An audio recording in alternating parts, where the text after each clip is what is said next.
안녕하세요. 이민창입니다. 이 시간은 배우 김명민의 사주를 한번 풀어보겠습니다. 사주는 임자년 기유월 임신일 경자시에 해당합니다.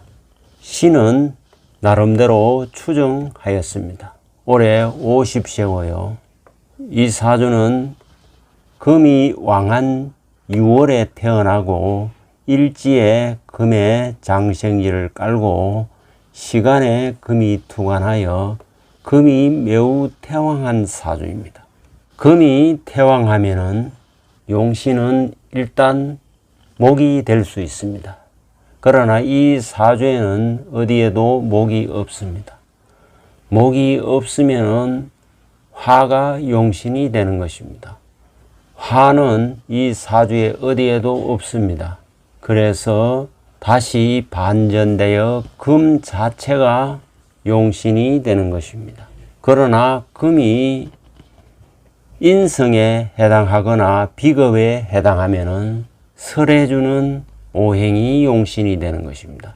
그래서 이 사주의 용신은 수가 용신이 되고 수를 생해주는 금은 희신이 되고 수가 생하는 목은 한신이 되는 것입니다. 이 목이 화를 생하면은 기신이 되는 것이고 목이 토를 극하면은 약신이 되는 것입니다. 수를 극하는 토와 화는 이 사주의 기신이 되는 것입니다. 또한 이 사주에는 6월에 경금이 투관하여 편인격에 해당합니다. 다시 말해서 비금용 편인격에 해당하는 것입니다. 편인격은 일단 인왕 한지를 봐야 됩니다. 6월에 태어나고 신금 장생지를 깔고 있어 인성이 매우 태왕합니다. 이런 경우에 편인격에 해당하기 때문에 편인격은 자신의 재능과 예능을 살려서 직업 활동을 하게 되는 것입니다. 따라서 배우나 예능이나 연기자가 되는 사주라 할 수 있습니다. 특히 자유는 기문관살로 여기에서 금수 희용에 해당하기 때문에 기문관살은 연기력으로 나타나는 것입니다. 다시 말해서 기문관살이 있어 힘들린 듯한 연기를 할 수 있는 것입니다. 그야말로 배우로서 연기력으로서 승부를 낼 수 있는 그런 인자가 갖추어진 사주라 할 수 있습니다. 또한 이 사주에는 도화살과 홍염살이 있어 인기가 많은 사주라 할 수 있습니다. 또한 연지의 자나 시제의 자도 도화 기운으로 작용하고 있는 것입니다. 특히 이 자수는 일간의 근으로서 양인에 해당하기 때문에 그야말로 연기를 칼같이 한다고 할 수 있는 것입니다. 다시 말해 연기에 프로 근성이 매우 강한 사주라 할 수 있습니다. 이 사주는 목과 화, 즉 식상과 재성이 없기 때문에 사발 사주는 아니라고 보여지는 것입니다. 또한 관성도 유약하기 때문에 관인 상생이 잘 되지 않는 사주라 할 수 있습니다. 그래서 이 사주는 직장인도 어울리지 않습니다. 오직 배우로서 나아갈 수 있는 그런 사주라 할 수 있습니다. 이 사주는 식상이 없기 때문에 건강에 문제가 발생할 수도 있고 인간관계 소통에 어려움이 있을 수도 있는 것입니다. 따라서 고독한 삶을 살 수도 있는 그런 사주라 할 수 있습니다. 그러나 인성이 희신으로 작용하기 때문에 인덕이 많은 사주이고 특히 금이 이 사주에 희신으로 작용하기 때문에 배역을 맡더라도 군인, 검찰, 경찰 혹은 의사, 금융계 이러한 배역을 맡으면은 인기와 명예를 누릴 수 있는 사주라 할 수 있습니다. 또한 이 사주에 수가 용신으로 작용하기 때문에 물과 관련된 배역을 맡아도 크게 성공할 수 있습니다. 그래서 물에 관련된 이순신, 또 물과 관련된 로스쿨 이런 데서도 크게 인기를 얻었던 이유가 거기에 있는 것입니다. 또한 이 사주는 신금은 천이성에 해당하기 때문에 의사 역할을 해도 크게 인기를 누릴 수가 있는 것입니다. 천이성과 양인은 이 사주의 희용으로 작용하기 때문에 의사의 역할을 하면은 인기와 명예를 얻을 수 있는 것입니다. 그래서 하얀 거탑에서 인기를 누렸던 것도 바로 그러한 이유인 것입니다. 사주에 식상이 약하면은 자신이 하는 일이 크게 드러나지 않을 수도 있고 남이 알아주는데 시간이 걸릴 수 있는 것입니다.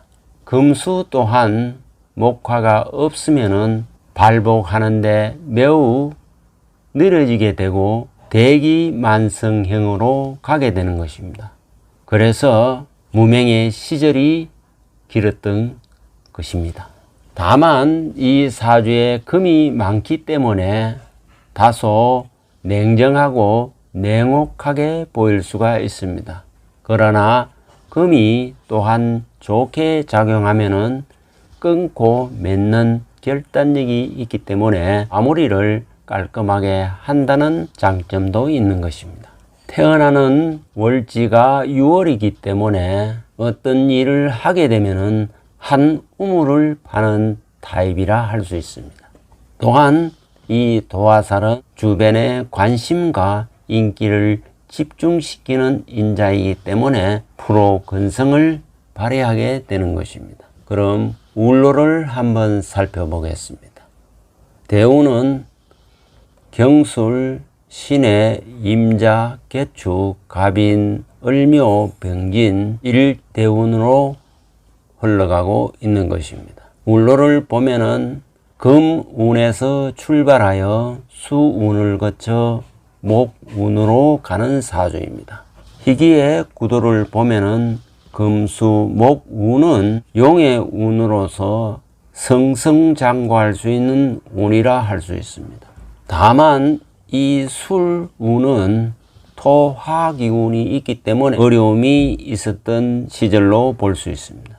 그러나 11살 이후 신의 대운부터는 발복하게 되는 운입니다.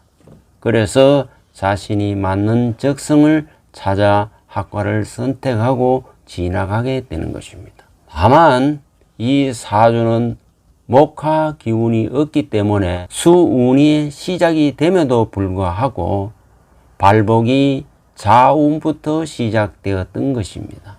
목화가 바로 이 사주에는 식상이고 재성으로서 어떤 결과와 주변의 시선을 관심을 집중시키면서 드러내는 기운인데 그것이 원래 없기 때문에 비록 용신운이라 하더라도 늦게 발복하기 때문에 임자대운부터 발복하였던 것입니다. 50세이기 때문에 지금은 갑인대운 말에 와 있다고 할 수 있습니다. 갑인대운 말에는 특히 간목이 크게 동하게 되어 있습니다. 인중의 간목도 희신으로 작용하기 때문에 연기자로서의 인기와 명예를 누리게 되는 것이고 이어지는 을묘대운도 용의 운이기 때문에 계속 발복할 수가 있는 것입니다. 다만 61대운에는 병화가 동하기 때문에 경제적 문제에 봉착할 수도 있는 그런 운인 것입니다. 재운을 보면은 신축년은 습토생금을 하고 특히 지금 현재는 축중신금이 동하는 그런 운이기 때문에 희신운으로서 명예와 인기를 누릴 수 있는 그런 운이라 할 수 있습니다. 올해는 연말까지 계속 기운이 이어지고 내년에는 역시 수용신 운이기 때문에, 그리고 인목이 활동 운이기 때문에 매우 왕성한 활동을 기대할 수 있습니다.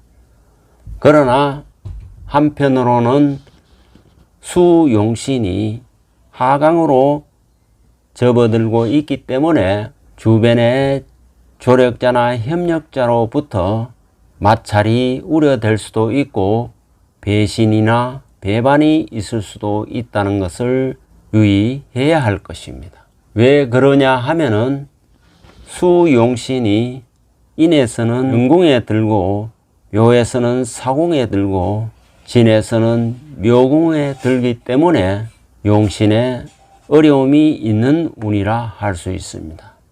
따라서 내년부터 이어지는 3년간은 길 중에 흉이 있음을 조심해야 할 것입니다. 그러나 김명민 씨는 본인의 이름대로 많은 수가 용신으로 작용하기 때문에 머리가 명민한 그런 사주라 할 수 있습니다. 특히 이 신금은 학당기인이고 문곡귀인으로 총명의 별이 아주 좋게 작용하는 그런 사주이기 때문에 그렇습니다. 힘없이 금생수하여 주기 때문에 대기만성의 사주답게 말년에 기대되는 사주라 할 수 있습니다.